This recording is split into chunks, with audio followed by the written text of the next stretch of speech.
আন্তৰিক ধন্যবাদ আৰু নতুন বছৰৰ শুভেচ্ছা জ্ঞাপন কৰিছোঁ। বিশেষকৈ আজি আমাৰ ৰিপাব্লিকান পাৰ্টি অফ ইণ্ডিয়া আঠলে দলৰ আমাৰ যিজন ৰাজ্যিক সভাপতি কল্যাণ শৰ্মা ডাঙৰীয়া, তেখেতে হয়তো মোৰ নতুন দায়িত্ব এটা দিলে। আজি 9 বছৰ হ'ল পাৰ্টিত কাম কৰি আছোঁ। আজিৰ পৰা হয়তো লয়াৰ অসমৰ দায়িত্ব জেনেৰেল ছেক্ৰেটাৰী হিচাপত মোক দিলে।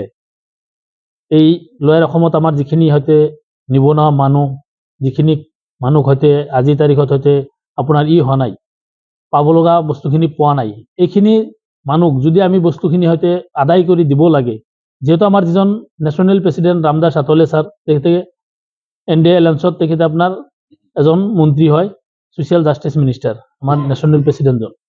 গতিকে আমি নতুন দায়িত্ব পোৱাৰ লগে লগে আজি আমাৰ সভাপতি ডাঙৰীয়াক ধন্যবাদ জ্ঞাপন কৰিলোঁ।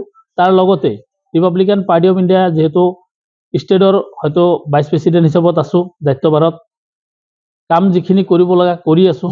আৰু মোৰ বিশেষকৈ আজি সভাপতি ডাঙৰীয়া লগত লৈ এটা কথা হয়তো ক'ব খোজোঁ, আমি যিখিনি হয়তো 40টা কেণ্ডিডেট আমি দিম, আৰু এই 40টা কেণ্ডিডেটৰ ভিতৰত হয়তো মই এজন কেণ্ডিডেট, আমাৰ সভাপতি ডাঙৰীয়া কেণ্ডিডেট, আমাৰ মাইনৰিটি চেলৰ যিজন সভাপতি ৰেজাল কৰিম ডাঙৰীয়া তেখেতো এজন কেণ্ডিডেট, তেনেকৈ আৰু হয়তো হীৰকজ্যোতি বৰা তেখেত আমাৰ এজন কেণ্ডিডেট, ৱৰ্কিং প্ৰেচিডেণ্টজন আছে কেণ্ডিডেট। আমাৰ দলে প্ৰাধান্য দিয়ে সৰ্বপ্ৰথম আমাৰ যিখিনি মানুহে পোনপ্ৰথমে হয়তো কাম কৰি আছে দলৰ হৈ, তেখেতসকলক পোনপ্ৰথমে প্ৰাধান্য দিয়ে। গতিকে মই ক'ব খোজোঁ যে পাৰ্টিৰ যিখিনি আইডিঅলজি, ভীমৰাও আম্বেদকাৰৰ আইডিঅলজিত আমাৰ পাৰ্টি চলে, আৰু ভীমৰাও আম্বেদকাৰৰ আইডিঅলজিতে চলিব। অহা আমি আৰু 35টা চিটত যে আমি কেণ্ডিডেট দিম, পৰ্যায়ক্ৰমে যিখিনি আমাৰ হয়তো কেণ্ডিডেটক যিখিনি আমাৰ সুবিধা দিব লাগে, আগে পিছে হয়তো সিমানখিনি আমি সুবিধা দিব পৰা নাছিলোঁ।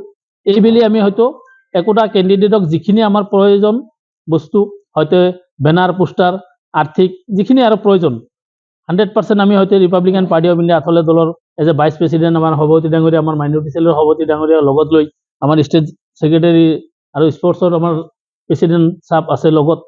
গতিকে আমি এখেতসকলে আজি এই চিৰাং জিলাত যি হয়তো প্ৰেছমেট হ'ল, এই প্ৰেছমেটত আমি ক'ব খোজোঁ যে অহা আমি যিখিনি কেণ্ডিডেট থাকিব, 100% তেখেতসকলক ফেচিলিটি দিয়া হ'ব, যাতে কেণ্ডিডেটখিনি আমি জয়যুক্ত কৰি আমি হয়তো অসম যি আমাৰ হয়তো অসমত যি চৰকাৰ হয়তো বৰ্তমান চলি আছে BJP চৰকাৰ, আমাৰ এই BJP চৰকাৰ নিশ্চয় যি দেখা পাই আছোঁ যে আগন্তুক যি হয়তো আমাৰ বিধানসভা ইলেকশ্যন আহি আছে, হয়তো এইবুলি দেখা পোৱা যায় যে BJP চৰকাৰে আহিব এনেকুৱা এটা ভাৱ লাগি আছে। যদি আমাৰ হয়তো BJP চৰকাৰ আহে, যিহেতু আমাৰ নেশ্যনেল প্ৰেচিডেণ্ট হয়তো কেন্দ্ৰীয় চৰকাৰৰ লগত এলায়েন্সত আছে, আমিও নিশ্চয় ইয়াতে এটা এলায়েন্সত হয়তো চৰকাৰৰ লগত থাকি আমাৰ হয়তো যিখিনি নিবনুৱা সমস্যা সেইখিনি হয় যাতে সমাধান কৰিব পাৰে। যিকোনো খবৰৰ বাবে যোগাযোগ কৰক আমাৰ এই নম্বৰত 9181 307 221।